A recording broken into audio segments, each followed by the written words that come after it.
welcome to Toronto. Okay, so like Toronto, am I right? This city is seriously underrated. It's got everything, cool vibes, amazing food, and enough Instagrammable spots to blow up your feed for like a year. In this video, we're gonna be your ultimate tour guides, taking you through the best of the best that Toronto has to offer.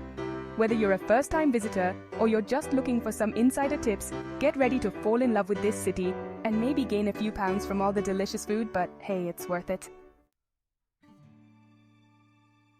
First up, let's talk about the iconic CN Tower. I mean, it's basically illegal to visit Toronto and not get that classic photo of you pretending to hold it up, right? But seriously, the views from up there are insane. You can see the whole city, and it's actually kind of breathtaking. Don't tell anyone I said that though, not very on brand. Next, we're heading to the Distillery District, which is basically like walking into a Pinterest board. Cobblestone streets, cute little shops, and enough hipster vibes to last you a lifetime. Plus, they have this amazing market where you can find all sorts of unique souvenirs. So, get ready to empty your wallets, guys.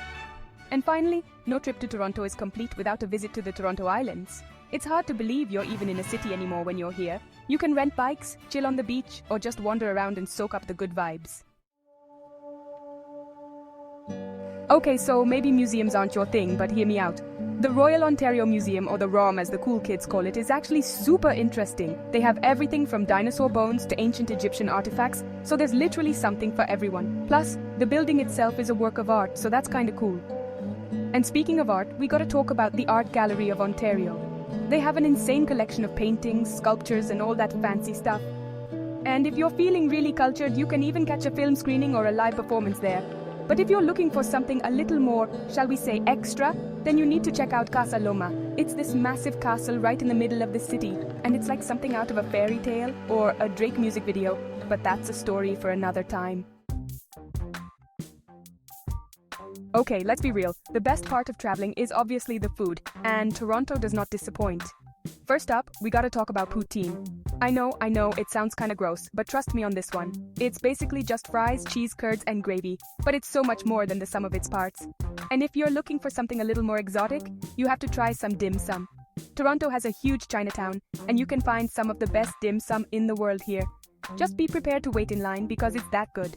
But honestly, you can't really go wrong with food in Toronto. From fancy restaurants to hole-in-the-wall gems, there's something for every taste and budget. Toronto is a city that comes alive at night, and there's no shortage of things to see and do. If you're into theater, you're in luck, because Toronto has a thriving theater scene. From Broadway shows to indie productions, there's always something playing. And if you're looking for a good laugh, you have to check out one of Toronto's many comedy clubs. They have everything from open mics to big-name headliners, so you're sure to find something to tickle your funny bone. And of course, no trip to Toronto would be complete without experiencing a live sporting event.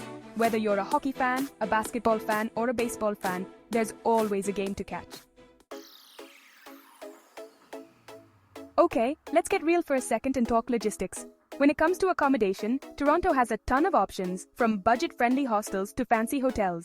My advice? Stay somewhere central like downtown, so you're close to all the action. And speaking of being close to the action, make sure you pack comfortable shoes, because you're going to be doing a lot of walking. Trust me, your feet will thank you. Now, let's talk money. Toronto isn't exactly the cheapest city in the world, but it's definitely possible to visit on a budget. Just be smart about your spending and you'll be good to go. Well, there you have it, your ultimate guide to Toronto. I hope this video has inspired you to book a trip and experience all the amazing things this city has to offer. And hey, if you do end up visiting, make sure to tag me in your Instagram pics, because I love living vicariously through you guys. Don't forget to like this video if you enjoyed it and subscribe for more travel adventures. Until next time, peace out.